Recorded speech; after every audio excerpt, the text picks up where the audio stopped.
brand is nothing but a promise delivered. Deliver the promise. The brand's a living, breathing organism that goes on and on and on. And you don't do it. They do it. And they've been doing it since the beginning of time. They just didn't have all the necessary tools to be as vocal as they can be today. Those same people that were bitching about you right now were bitching about you 10 years ago before all this stuff showed up. It's just now they got a bigger platform. And even then, I'm going to read the comments. I'm going to see who's really doing it, how many times they've done it, gauge whether it's men or women, because that'll determine my path forward as well, by the way, just FYI, because I'll talk to you about what that means. So engagement's the new ROI. So remember, I went back.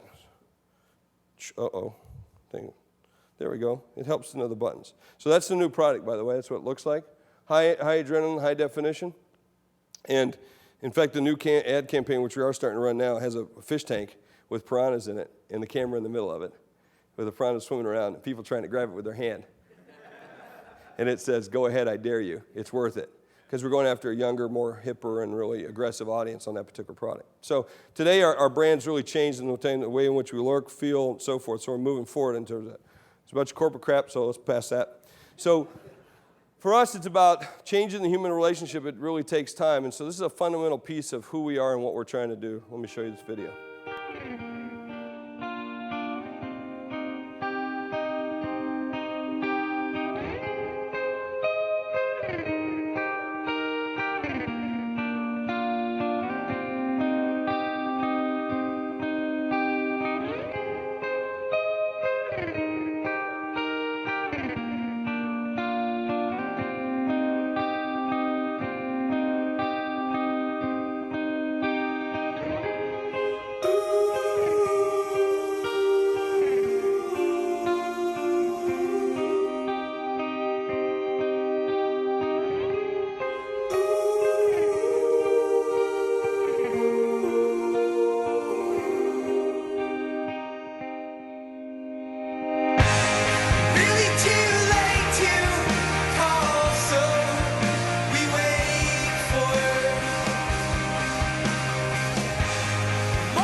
That's an internal video that's not ever shown usually outside except for events like this.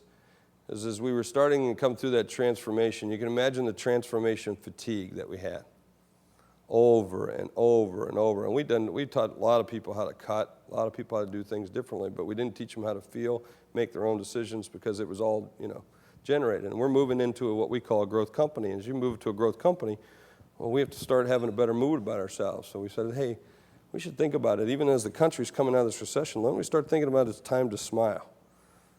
And that's at the core of who we are and what we do. And when we think about it, our focus is now going to be on what we call the Chief Memory Officer.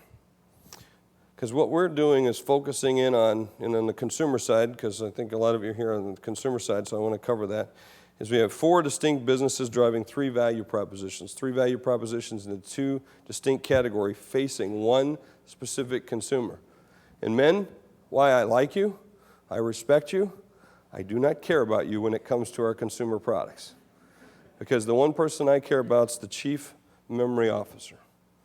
She's a young mom, she's sync and savvy, she's creative, and she's very photo passionate, and she's, a confined creative. She likes making stuff, but she doesn't have time.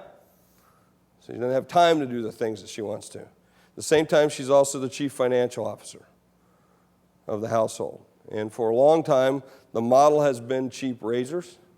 It's been about exceedingly expensive blades in the model. Basically give you the razor and charge you for the razor blades and charge you a pretty penny. And we think that desire for print has been trampled on.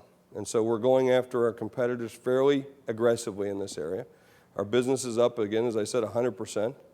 Over last year when our biggest competitor is down 27%.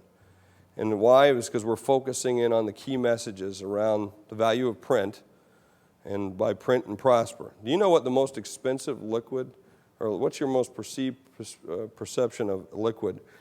And if we ask most of you what you thought the most expensive liquid is per ounce, you would probably say it's crude oil. Crude oil. And what's more expensive than crude oil? Bottled water. Exactly. Good for you, sir. Good job. Bottled water. Now, what's more expensive than bottled water? Some of you be doing that this evening? Vodka. That's right. Vodka is more expensive than bottled water per ounce. What's more expensive than vodka? Some of you had a better year, so it might be champagne. And then if you're not careful and you've had too much vodka and you've had too much champagne for the evening, you might need the next most expensive liquid, which is penicillin. All right? And more expensive than all of those combined is black ink from Big Ink. It's more expensive than human blood. Now, during the oil crisis last year, when you were paying $4 a gallon for gas, you were outraged. When you drove up your car, and let's say it had 20 gallons in your car, and you filled it up for $80. Remember that? You were complaining. Imagine if you filled up your gas tank with ink from Big Ink. Do you know what it would cost? Anyone want to guess? $200,000. Went close. $462,000. Feel like you're getting ripped off? Now the good news is we're only going to charge you half of that.